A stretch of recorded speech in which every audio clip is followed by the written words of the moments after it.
Tu arrives habillée comme une clocharde, en retard, et tu crois vraiment qu'on va te laisser t'asseoir à notre table? Voilà ce que m'a dit la mère de mon gendre, devant toute l'assemblée, ce soir-là. Je suis restée figée dans l'entrée, les jambes tremblantes, mes vêtements déchirés, tachés de sang séché et de poussière. Je sentais encore le parfum stérile de l'hôpital sur mes mains. J'étais venue directement depuis les urgences. Mais eux n'ont rien voulu savoir. C'était l'anniversaire de Madame Ghislaine Dupré, la mère de mon gendre Julien, dans leur grand appartement haussmannien du 8e arrondissement, à 2 pas de la place de l'Opéra. Une soirée mondaine, stricte tenue de cocktail, champagne millésimé et regard assassin. Ma fille Alice m'avait supplié de venir, juste pour faire bonne figure, elle avait dit. Je ne voulais pas. Mais je suis venue. Par amour pour elle. Et pourtant, je n'aurais jamais pu imaginer ce qui m'attendait ce jour-là. Tout avait commencé le matin, comme un samedi banal dans mon petit studio sous les toits, rue Saint-Lazare. Je m'étais levée tôt, j'avais repassé ma robe bleu nuit, la seule que je jugeais encore assez digne pour un événement bourgeois. À 65 ans, veuve depuis 7 ans, je n'ai jamais vraiment retrouvé ma place dans ce monde fait de codes et d'apparences. Mais je voulais être à l'heure, présentable, aimable. Pour Alice. Il était presque 18 h quand j'ai quitté mon immeuble. Le rendez-vous était fixé à 19 h pétantes. J'ai pris le métro, ligne 7, jusqu'à Opéra. Je marchais vers l'avenue de l'Opéra, mon sac dans une main, mon cadeau dans l'autre, un cadre ancien que j'avais restauré moi-même, et dans lequel j'avais glissé une photo d'Alice petite, avec moi et son père, en noir et blanc. Je traversais la rue Aubert quand c'est arrivé. Un jeune homme, la vingtaine à peine, les écouteurs sur les oreilles, n'a pas vu le bus qui fonçait. J'ai hurlé. Et sans réfléchir, je l'ai tiré en arrière, de toutes mes forces, vers le trottoir.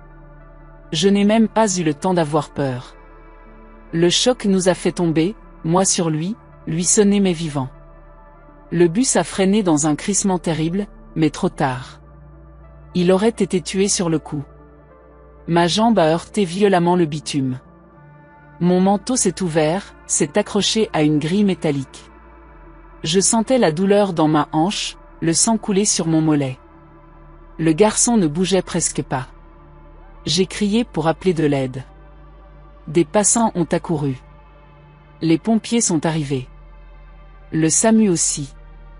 Une fois dans l'ambulance, ils ont voulu m'emmener à l'hôpital aussi. Je refusais. Mais en entendant qu'il était en état critique et qu'il manquait du sang compatile, j'ai tendu mon bras. Je suis restée plus d'1 heure à l'hôpital de la Pitié-Salpêtrière, à moitié assise, grelottante, une perfusion plantée dans la veine. On m'a donné un gobelet d'eau, un croissant. Puis j'ai regardé l'horloge, 20h17. J'étais catastrophée. J'ai demandé s'il pouvait me prêter un manteau. On m'a proposé une blouse blanche que j'ai nouée par-dessus mes habits en lambeaux. Le temps de retrouver mon sac, de remettre mes chaussures, je suis repartie, boitillante. J'ai pris un taxi, sans miroir, sans dignité, sans aucune idée de ce qui m'attendait encore. Quand j'ai sonné chez les Dupré, c'était 20h48. L'anniversaire avait commencé depuis longtemps. La porte s'est ouverte sur Ghislaine elle-même. Parfumée, habillée de noir et d'or, sa coupe de champagne à la main. Elle m'a regardée comme si je venais de sortir d'une bouche d'égout. « Qui êtes-vous, madame ?»« C'est moi.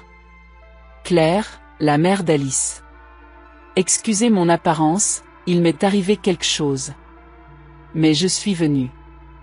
Pour votre anniversaire. » Elle n'a même pas répondu. Juste levé les yeux au ciel. Puis elle a lâché cette phrase, glaciale, tranchante comme une lame. « Tu arrives habillée comme une clocharde, en retard, et tu crois vraiment qu'on va te laisser t'asseoir à notre table ?» Dans la pièce derrière elle, j'ai entendu quelques rires étouffés, des verres qu'on repose.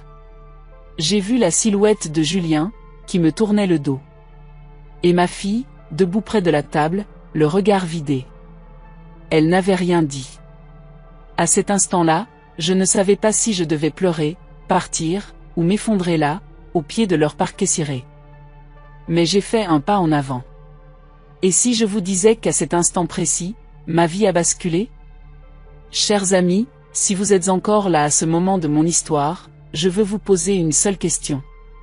Avez-vous, un jour, été humilié malgré vos bonnes intentions? Avez-vous déjà sacrifié votre confort, votre dignité, votre sang, pour aider un inconnu, et reçu en échange du mépris? Alors je vous invite à écrire en commentaire. Racontez-moi, racontez-nous.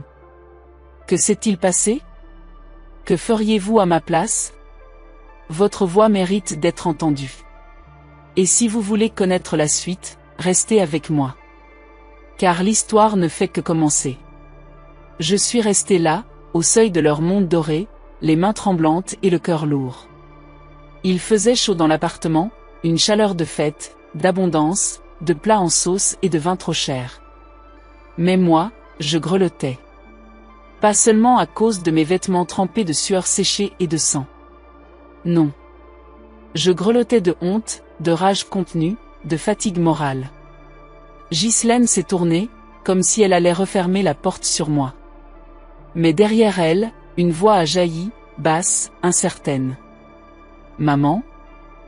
C'était Alice. Ma fille.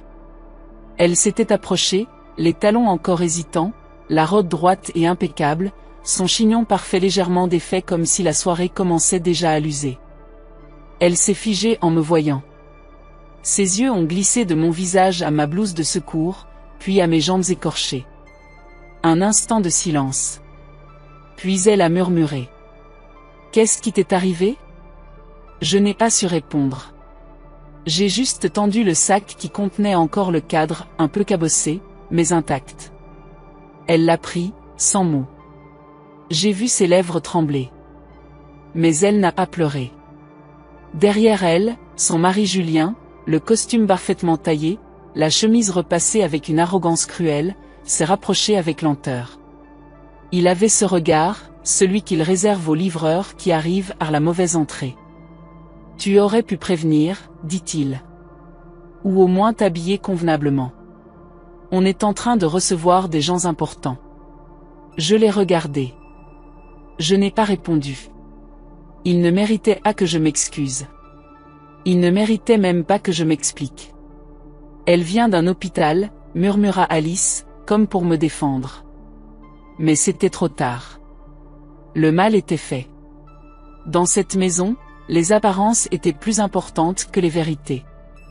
Et la mienne ne passait pas. Ghislaine m'a regardé avec une pitié glaciale. Allons bon. On ne va quand même pas faire un drame. Tu peux, entrer. Mais reste debout dans le salon. On apportera une chaise si nécessaire. Après de la table, s'il te plaît. Je suis entrée. À contre-cœur. Non pas pour eux. Pour elle. Pour Alice. Parce que j'ai vu ses doigts serrer le cadre que je lui avais offert. Et qu'au fond de ses yeux, il y avait autre chose qu'une honte silencieuse. Il y avait un éclat de révolte, fragile, mais réel. L'intérieur de l'appartement semblait sorti d'un magazine, murs ornés de dorures, tableaux d'époque, bougies allumées, musique de chambre filtrant par les enceintes discrètes. Des femmes en robe de soie. Des hommes aux chaussures vernies. Une odeur de truffe et de suffisance. Et moi, au milieu, avec mes cheveux en désordre, ma blouse froissée, mes chaussures poussiéreuses, et une tache de sang encore humide au niveau du poignet. Un homme en cravate m'a regardé de haut en bas, sans dissimuler son mépris. Une femme s'est éloignée, comme si j'étais contagieuse. Je me suis adossée à un mur, près d'un lampadaire trop doré. Je n'avais plus de force. Je voulais juste qu'on me laisse respirer. Puis j'ai entendu Ghislaine rire fort dans le salon, raconter à des invités que certaines personnes n'avaient pas compris le concept du bon goût. Elle me désignait sans me regarder. C'était sa manière, poignarder sans se salir les mains. Une serveuse est venue me proposer un verre d'eau. Elle avait à peine 20 ans. Elle m'a regardé avec un mélange d'humanité et de gêne. Vous voulez vous asseoir, madame? Je peux aller chercher une chaise. J'ai souri. Le premier sourire de la soirée. Non, merci. Je vais bien.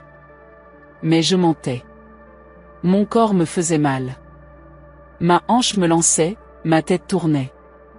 Le sang que j'avais donné me laissait faible. Mais je voulais tenir debout.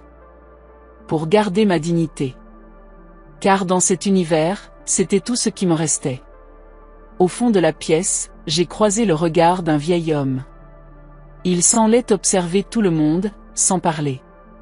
Il portait un costume 3 pièces démodé, une canne en bois poli à ses côtés. Nos yeux se sont rencontrés. Il n'a rien dit, mais il m'a fait un petit signe de tête. Un salut. Un respect silencieux. À cet instant-là, j'ai compris une chose, je n'étais pas invisible. Pas pour tout le monde. Et surtout pas pour moi-même. Je suis resté debout de longues minutes, adossé à ce mur, comme un tableau vivant que personne n'avait commandé. On ne me parlait pas. On ne me regardait pas, ou alors avec cette condescendance habillée de silence que les gens riches maîtrisent à la perfection. Je ne faisais pas partie du décor. J'étais une tâche, une erreur de casting. Les conversations reprenaient autour de moi, à voix basse. Quelques rires feutrés, des verres levés, des plats qui circulaient sur des plateaux d'argent. La vie mondaine suivait son cours, imperturbable. Et moi, je m'effaçais. Lentement. Je me souvenais des années d'enfance d'Alice, de ces fêtes d'anniversaire où je passais des nuits à lui coudre une robe, à faire des gâteaux en forme de licorne. Je me souvenais de ses yeux brillants, de ses bras autour de mon cou. À l'époque, j'étais son refuge, son modèle, sa maman adorée. À présent, je n'étais plus qu'un poids qu'on cache derrière un paravent. Et puis soudain, au milieu du salon, une voix s'éleva. Une voix étrangère, posée, calme, mais qui semblait tout à coup changer la température de l'air. Pardonnez-moi, mais, je crois reconnaître cette dame. Tous les regards se sont tournés vers la porte d'entrée. Une femme venait d'entrer. Élégante. Cheveux d'argent relevés en chignon souple. Tailleur bleu nuit parfaitement coupé. Une présence. Pas seulement par ses vêtements, mais par ce regard droit, cette manière de marcher comme si le monde lui appartenait et qu'elle n'en était pourtant pas esclave. Elle s'est avancée, lentement, sans un mot de trop. Derrière elle, un homme en costume noir refermait la porte d'entrée. Il semblait être son chauffeur ou son assistant. Les Dupré se sont précipités vers elle comme des chiens dressés. Madame Béatrice Vignal. Quelle surprise, vous êtes venue plus tôt que prévu, s'exclama Ghislaine, en ajustant sa voix pour qu'elle sonne plus hautaine que tremblante. Je ne comprenais pas encore ce qui se passait. Mais le nom m'était familier. Très familier. J'avais entendu Alice en parler, au téléphone avec Julien. Béatrice Vignal, fondatrice du fonds Vignal Patrimoine, future investisseuse, relation déterminante pour la croissance du cabinet de Julien. Et cette femme venait de dire qu'elle me reconnaissait. Je n'ai rien dit. J'ai juste observé. Elle s'est tournée vers moi, son visage s'illuminant d'un sourire vrai, doux. Vous, c'est bien vous. C'est vous qui m'avez aidé, n'est-ce pas? Tout à l'heure, boulevard Haussmann? Les murmures ont cessé. Je n'ai pu qu'acquiescer, timidement. Elle s'est approchée, et dans un silence glacial, elle a pris mes 2 mains entre les siennes. Vous m'avez sauvé. Sans vous, je ne serais pas là ce soir. Je vous dois bien plus que ce que je peux exprimer en public. Un long silence. Puis elle s'est tournée vers Ghislaine. Cette femme, que vous avez laissée dans un coin comme un fantôme, a risqué sa vie pour éviter un drame. Et elle l'a fait sans rien attendre en retour. Vous devriez vous en souvenir, madame. Ghislaine a blêmi. Julien a baissé les yeux. Alice, elle, avait la main sur la bouche, comme si elle n'osait croire ce qu'elle voyait. Et moi, je ne savais plus où poser mon regard. J'étais gêné, mal à l'aise, sale. Mais pour la première fois de la soirée, quelqu'un me regardait comme une personne. Une vraie. Béatrice Vignal s'est tournée de nouveau vers moi, et dans une voix claire, audible de tous, elle a dit. Si vous n'avez pas de place à table, alors je mangerai debout à ses côtés. Un frisson a traversé la salle. C'est à ce moment-là que j'ai vu Palmer Dupré le patriarche s'avancer lentement, la bouche crispée. Bien entendu, il y a une place pour elle. Nous allons immédiatement. Mais Béatrice l'a interrompu d'un geste calme, presque maternel. Vous avez déjà montré ce que vous pensiez d'elle. Pas la peine de faire semblant maintenant. Et là, pour la première fois, j'ai vu quelque chose se briser dans leur univers parfait. La honte. Le genre de honte que même les nappes blanches et les chandeliers ne peuvent dissimuler. Et dans cette brèche, un souffle nouveau entrait. Un souffle de vérité. Il y a eu ce moment suspendu, cet instant figé où plus personne n'osait bouger. Comme si le monde s'était arrêté à la frontière du silence et de la vérité. On n'entendait plus les couverts, ni les rires mondains, ni le froissement des serviettes en tissu. Juste cette phrase résonnant encore dans l'air. Si elle n'a pas de place à table, alors je mangerai debout à ses côtés. Et ce n'était pas une menace. Ce n'était même pas une déclaration. C'était une vérité nue, tranquille, tranchante. J'aurais voulu disparaître. Je sentais mes joues brûler. Pas de honte, non. D'émotion. D'impossibilité à comprendre ce qui était en train de se jouer. Ghislaine, elle, semblait suffoquer. Elle regardait autour d'elle comme une hôtesse dont le théâtre venait de s'écrouler. Les invités avaient détourné les yeux, mais tous tendaient l'oreille. Ils attendaient. Le moindre faux pas serait inoubliable. Et elle le savait. Julien, lui, était immobile. Son visage avait perdu toute couleur. Son gendre, l'homme qui m'avait à peine regardé depuis mon entrée, ne savait plus s'il fallait me défendre ou me faire disparaître. Madame Vignal, je suis certaine qu'il s'agit d'un malentendu, a tenté Ghislaine, d'une voix pâteuse. Mais Béatrice l'interrompit sans lever le ton.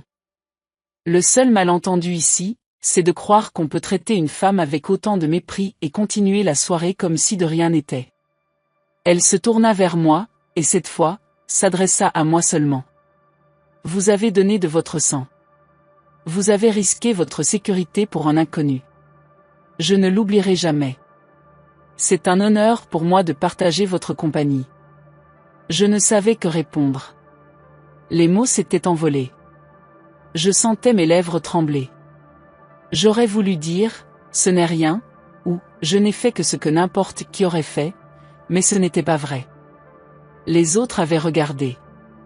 Moi, j'avais agi point alors je me suis contenté d'un hochement de tête, de ce genre de geste discret que les femmes de ma génération ont appris à maîtriser pour rester dignes dans les tempêtes. Et puis soudain, dans ce silence, j'ai senti une main attraper doucement la mienne. C'était Alice. Ma fille. Elle n'avait pas dit un mot depuis plusieurs minutes. Mais son regard parlait pour elle. Elle était en larmes. Maman, viens t'asseoir, s'il te plaît. Ces mots ont éclaté comme une lumière douce dans cette pièce trop tendue. Elle m'a guidée, pas vers un coin, pas vers une chaise de fortune. Non. Elle m'a installé à côté d'elle. À sa droite. À la table d'honneur. Là où elle aurait voulu me voir depuis le début, si elle avait eu le courage plus tôt. J'ai senti ses doigts serrer les miens sous la nappe. Il tremblait. Elle n'était plus une épouse parfaite ni une Delphi docile. Elle était juste ma fille. Et ça, personne ne pouvait le lui enlever. Béatrice est assise de l'autre côté de moi. Et le reste des convives a été forcé de suivre. On a servi le plat principal. Des tranches de veau rosé, une purée truffée. Mais plus personne n'avait vraiment faim. La conversation avait changé de ton. Les regards glissaient encore sur moi, mais ils n'étaient plus moqueurs. Ils étaient troublés. Peut-être même admiratifs. Et je savais que pour certains, c'était surtout la peur qui parlait, la peur de ne pas avoir su reconnaître la valeur d'une femme invisible. Palmer Dupré, le patriarche, fit alors ce qu'aucun de nous n'attendait. Il se leva. Et dans un silence pesant, il leva son verre. À Claire, qui nous rappelle, ce soir, que la vraie noblesse ne se porte pas autour du cou, mais dans les gestes. À Claire, et à ceux qui ont encore le courage d'agir, même quand personne ne regarde. Un silence. Puis, timidement, quelques verres s'élevèrent. Moi, je n'ai pas bougé. Je n'avais pas besoin de leur toast. J'avais déjà gagné bien plus que leur approbation, j'avais retrouvé la main de ma fille, et la paix que je croyais perdue. Après ce toast inattendu, les conversations reprirent, mais plus molles, plus pesées. Comme si chacun devait désormais réfléchir à ce qu'il disait, de peur qu'une vérité ne vienne à nouveau tout balayer. Je mangeais peu. Non pas parce que la nourriture n'était pas bonne, elle l'était, mais parce que mon estomac était encore noué, et mon cœur, trop bousculé.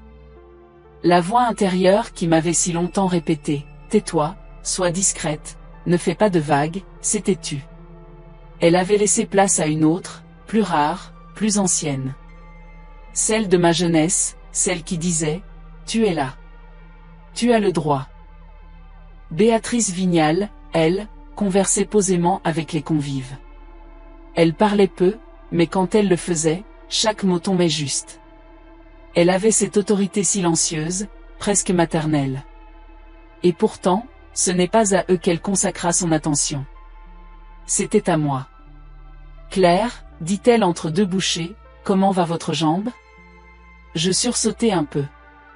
Personne, avant elle, ne m'avait posé la question depuis mon arrivée. « Ça va. » Quelques éraflures. Le genou surtout. Rien de cassé. Je suis solide, vous savez. Elle sourit. Un vrai sourire. Pas de ceux qu'on apprend dans les dîners d'affaires. Je n'en doute pas. Je n'oublierai jamais ce que vous avez fait. Ce garçon, sur le boulevard, c'était mon petit-neveu. Le fils de ma sœur. Il est à l'hôpital en ce moment, hors de danger. Grâce à vous. Je sentis un vertige. Ce jeune homme ? Oui. Il vous cherche. Il veut vous remercier. Mais il ne connaît même pas votre nom. Il a seulement dit, une dame qui ressemblait à une grand-mère courageuse, qui a sauté sans réfléchir. J'ai compris quand je vous ai vu. Le silence que j'avais dans la poitrine s'est fissuré. Une larme a coulé, sans bruit, sur ma joue. Elle ne venait pas de la douleur, ni de la fatigue. Elle venait de ce moment où l'on comprend que ce qu'on a fait, même sans témoin, avait un sens profond. Alice me prit doucement l'épaule, et j'ai vu dans son regard quelque chose de nouveau. De l'admiration. De la fierté. Elle n'était plus seulement ma fille. Elle redevenait mon enfant. Ghislaine, elle, restait figée. Le masque de l'hôtesse parfaite s'était effrité. Elle tentait de reprendre le contrôle, de relancer les conversations autour d'un vin ou d'un dessert. Mais tout sonnait faux. Personne n'osait vraiment lui répondre. On avait vu ce qu'il y avait derrière le vernis.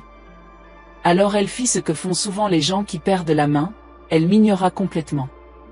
Plus un regard. Plus un mot. Comme si en me gommant de sa conscience, elle pouvait effacer ce qui venait de se produire. Mais Béatrice, elle, n'oubliait rien. Quand le dessert arriva, une tarte aux figues parfaite sur assiette de porcelaine, elle posa sa fourchette, se tourna vers moi, et dit calmement. « Claire, est-ce que vous accepteriez de déjeuner avec moi un de ces jours ? Chez moi. Rien d'officiel. Juste vous et moi. » Je mis quelques secondes à répondre. J'en serais honoré. Alors c'est moi qui serais honoré. Et dans cette phrase-là, il n'y avait ni flatterie ni stratégie. Il y avait une reconnaissance que je n'avais plus ressentie depuis des années. Je regardais la table, les visages tendus, les couverts délicats, et je compris soudain qu'ils n'étaient pas mieux que moi. Qu'ils avaient simplement oublié d'où venaient les vraies valeurs. Et moi, je venais de me le rappeler. Le dîner s'acheva dans une ambiance étrange, comme si chacun pesait le moindre geste, redoutant de trahir ce qu'il pensait vraiment. Les rires étaient devenus rares, les conversations mécaniques, les sourires forcés. Ce qui devait être une célébration pleine de faste avait tourné à la démonstration inverse, celle du vide qu'engendre le mépris quand il est mis à nu. Alice me proposa de rester un peu, de boire un café, de discuter entre femmes dans le petit salon. J'acceptai. Ah, pour les autres. Pour elle. Parce qu'elle semblait avoir besoin de rattraper quelque chose. Un regard trop longtemps détourné, une loyauté qu'elle avait étouffée au nom de la paix familiale. Nous nous sommes installés toutes les deux, à l'écart. Elle a versé le café en silence, puis s'est assise face à moi. Ses yeux ne fuyaient plus les miens. Maman, je suis désolée. Pour tout. Pour ce soir, pour ces dernières années, pour ce que je n'ai pas osé voir. Je n'ai rien répondu. Pas tout de suite. J'ai pris une gorgée, j'ai regardé autour de moi. Le luxe fade, les fauteuils recouverts de soie, les cadres en stuc. Tout ce décor semblait désormais creux. Et puis, j'ai soufflé doucement. Tu n'as pas à t'excuser d'avoir voulu une vie tranquille. Mais tu n'as pas à t'oublier non plus. Elle a fermé les yeux. Une larme a roulé sur sa joue. Je t'ai laissée seule trop longtemps, tu sais. Je pensais que tu étais forte. Résistante. Intouchable. Je suis forte. Mais forte, ce n'est pas invincible. Et ça ne veut pas dire qu'on ne ressent rien. Elle a hoché la tête, sans ajouter un mot. Juste ce silence qui répare, parfois, mieux que les paroles. Au loin, dans la salle principale, j'entendais les bribes de conversation gênées.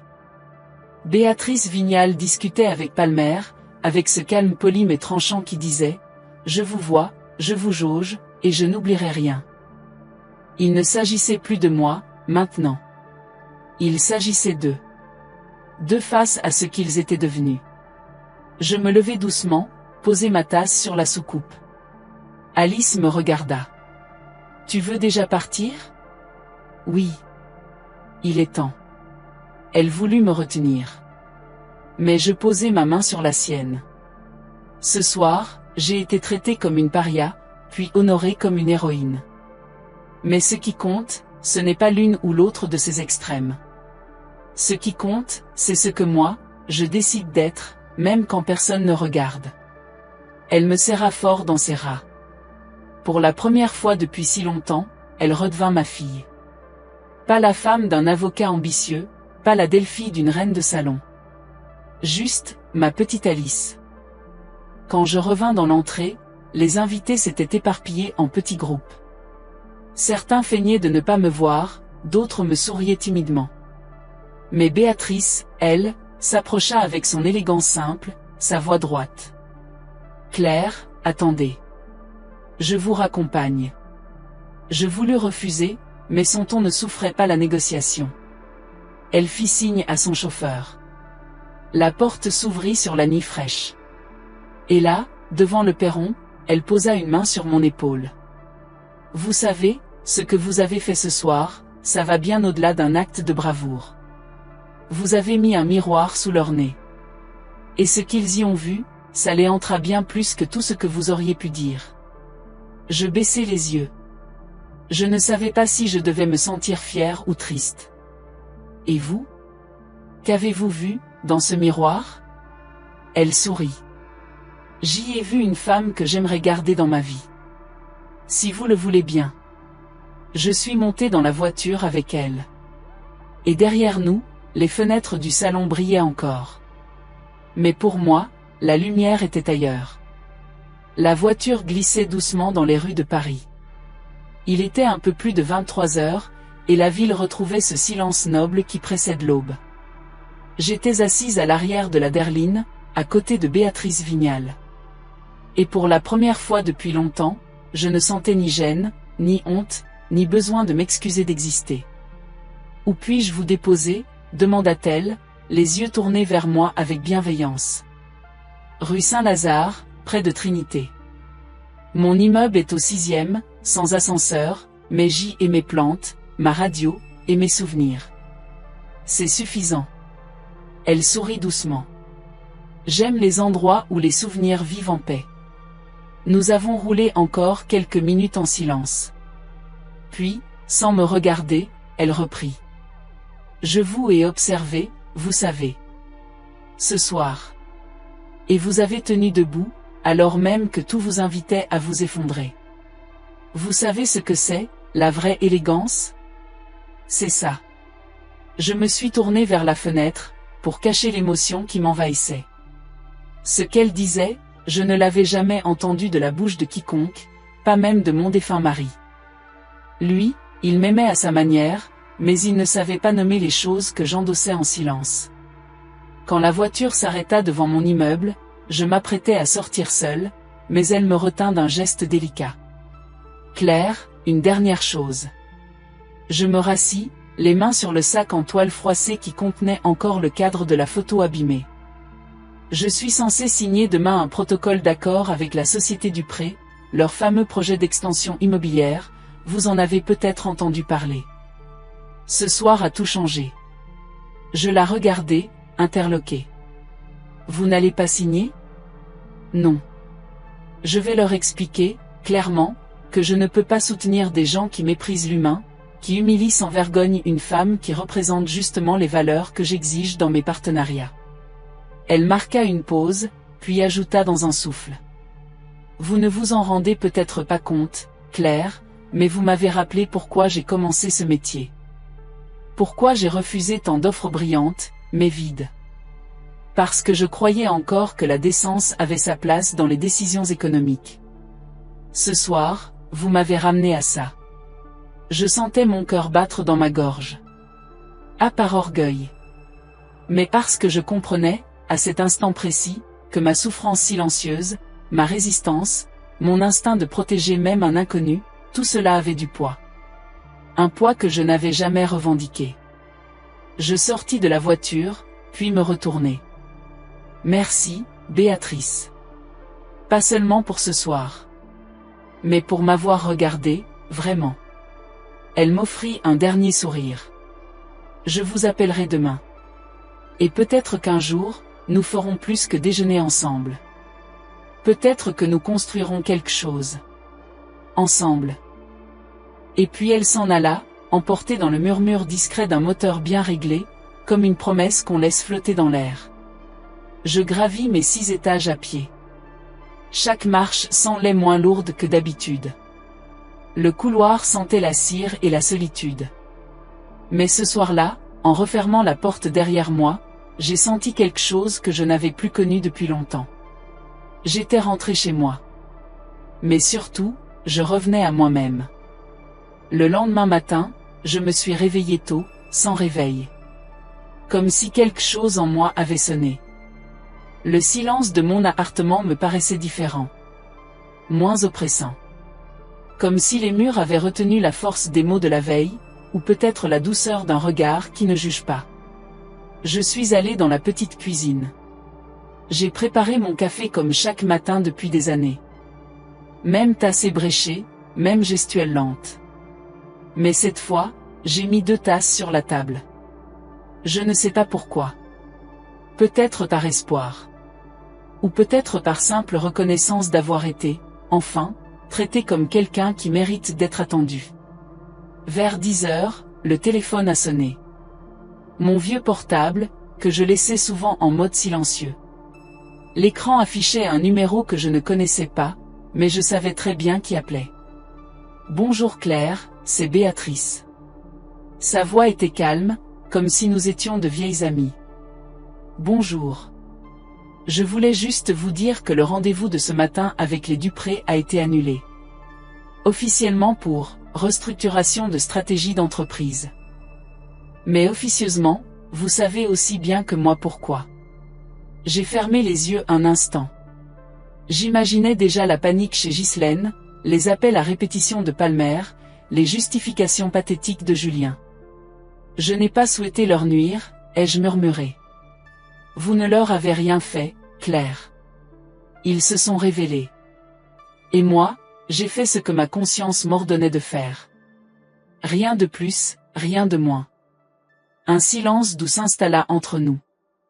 Puis elle ajouta. D'ailleurs, j'aimerais vous proposer quelque chose. Je me redressais sur ma chaise. Je cherche depuis des mois à créer un programme d'aide aux femmes de plus de 60 ans qui veulent réorienter leur vie, retrouver un métier, reprendre des études, ou simplement sortir de l'isolement. Mais il me manque une voix authentique. Quelqu'un qui a connu la solitude, le mépris, mais aussi la résilience. Quelqu'un comme vous. Je restais muette. Je ne vous demande pas de devenir conférencière ou de monter sur scène. Juste de m'accompagner, de témoigner, de conseiller. Vous êtes ce que beaucoup de femmes n'osent plus être, debout. J'avais les larmes aux yeux. Je pensais à toutes les années où je m'étais sentie transparente, utile uniquement quand il fallait garder les petits-enfants, ou cuisiner pour Noël. Et voilà qu'on me proposait, à 65 ans, non pas de servir, mais de participer. D'inspirer. J'ai besoin d'y réfléchir, ai-je dit, la gorge serrée. Bien sûr. Mais sachez que ma porte vous est ouverte. Et que vous avez déjà changé bien plus que vous ne le pensez. Après avoir accroché, je suis resté là, un long moment, à contempler la seconde tasse de café encore pleine. J'ai pensé à Martha, ma voisine du 4e, veuve elle aussi, qui ne parle plus depuis que son fils a déménagé au Canada. J'ai pensé à Louise, cette dame qui pleure souvent dans la cour, quand elle croit que personne ne la regarde. Peut-être qu'il était temps de briser un peu le silence. Vers midi, j'ai enfilé mon manteau. Celui que j'avais recousu moi-même, pas très à la mode, mais chaud. Je suis descendu. J'ai sonné à la porte de Martha. Elle a mis du temps à ouvrir, étonnée. Je lui ai simplement dit. Je vais faire quelques courses. Si vous avez besoin de pain ou de lait, je peux vous en prendre. Elle m'a regardé longtemps. Puis elle a souri. Un petit sourire timide, mais réel. Merci, Claire. C'est gentil. Ce n'était rien. Mais c'était déjà tout. Parce qu'on ne change pas le monde avec de grands discours. On le change par des gestes simples, des actes vrais, des silences brisés. Et ce jour-là, j'ai compris une chose que même les années ne m'avaient jamais vraiment enseignée. Il n'est jamais trop tard pour commencer à exister. Les jours qui suivirent furent étrangement paisibles.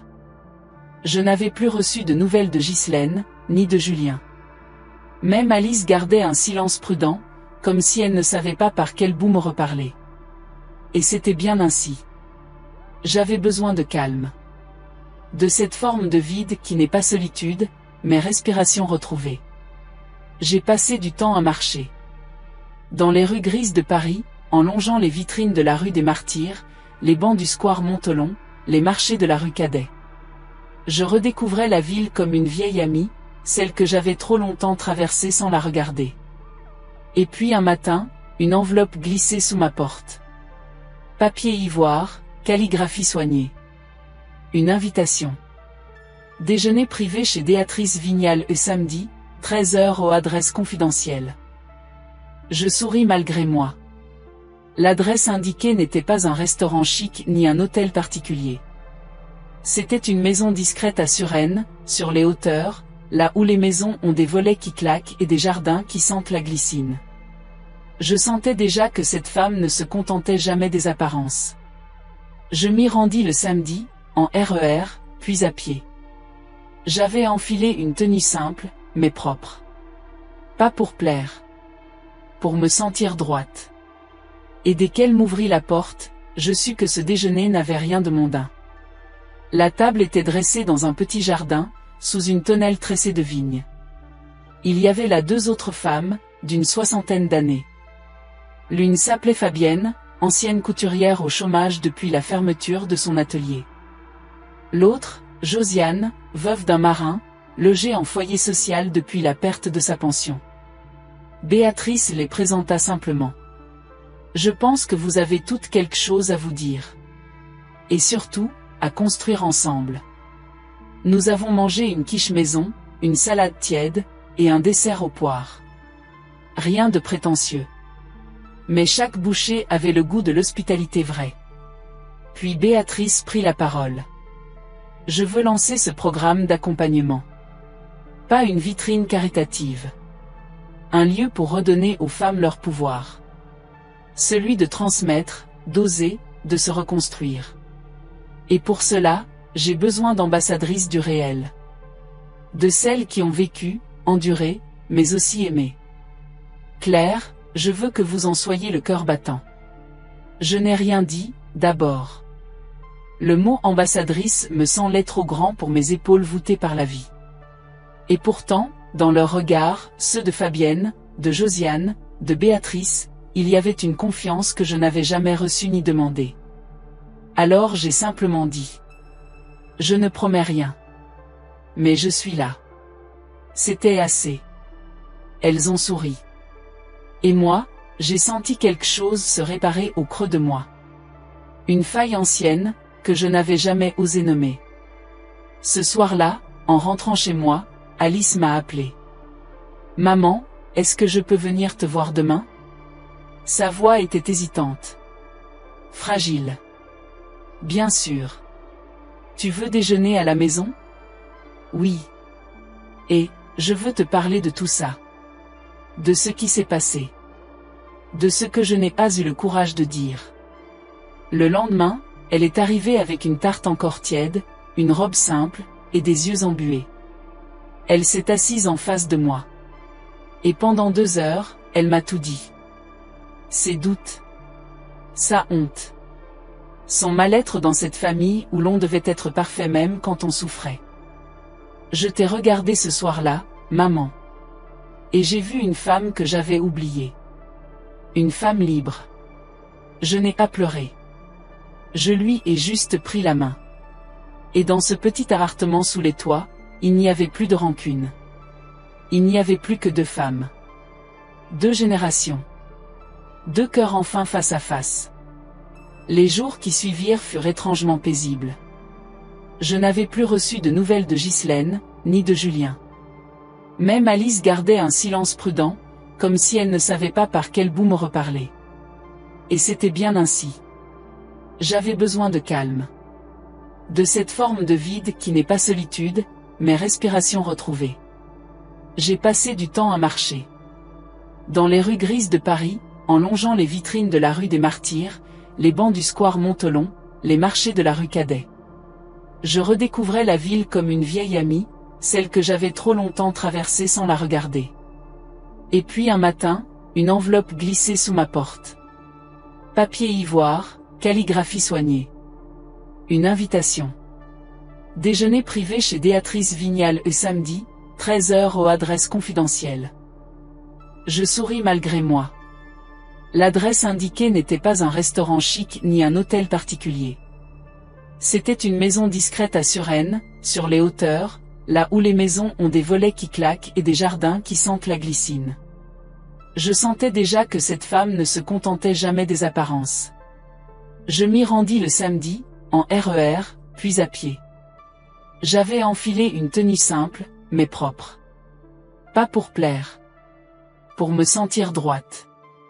Et dès qu'elle m'ouvrit la porte, je sus que ce déjeuner n'avait rien de mondain. La table était dressée dans un petit jardin, sous une tonnelle tressée de vignes. Il y avait là 2 autres femmes, d'une 60aine d'années. L'une s'appelait Fabienne, ancienne couturière au chômage depuis la fermeture de son atelier. L'autre, Josiane, veuve d'un marin, logée en foyer social depuis la perte de sa pension. Béatrice les présenta simplement. Je pense que vous avez toutes quelque chose à vous dire. Et surtout, à construire ensemble. Nous avons mangé une quiche maison, une salade tiède, et un dessert aux poires. Rien de prétentieux. Mais chaque bouchée avait le goût de l'hospitalité vraie. Puis Béatrice prit la parole. Je veux lancer ce programme d'accompagnement. Pas une vitrine caritative. Un lieu pour redonner aux femmes leur pouvoir. Celui de transmettre, d'oser, de se reconstruire. Et pour cela, j'ai besoin d'ambassadrices du réel. De celles qui ont vécu, enduré, mais aussi aimé. Claire, je veux que vous en soyez le cœur battant. Je n'ai rien dit, d'abord. Le mot ambassadrice me semblait trop grand pour mes épaules voûtées par la vie. Et pourtant, dans leurs regards, ceux de Fabienne, de Josiane, de Béatrice, il y avait une confiance que je n'avais jamais reçue ni demandée. Alors j'ai simplement dit. Je ne promets rien. Mais je suis là. C'était assez. Elles ont souri. Et moi, j'ai senti quelque chose se réparer au creux de moi. Une faille ancienne, que je n'avais jamais osé nommer. Ce soir-là, en rentrant chez moi, Alice m'a appelé. Maman, est-ce que je peux venir te voir demain? Sa voix était hésitante. Fragile. Bien sûr. Tu veux déjeuner à la maison? Oui. Et, je veux te parler de tout ça. De ce qui s'est passé. De ce que je n'ai pas eu le courage de dire. Le lendemain, elle est arrivée avec une tarte encore tiède, une robe simple, et des yeux embués. Elle s'est assise en face de moi. Et pendant 2 heures, elle m'a tout dit. Ses doutes. Sa honte. Son mal-être dans cette famille où l'on devait être parfait même quand on souffrait. Je t'ai regardé ce soir-là, maman. Et j'ai vu une femme que j'avais oubliée. Une femme libre. Je n'ai pas pleuré. Je lui ai juste pris la main. Et dans ce petit appartement sous les toits, il n'y avait plus de rancune. Il n'y avait plus que 2 femmes. 2 générations. 2 cœurs enfin face à face.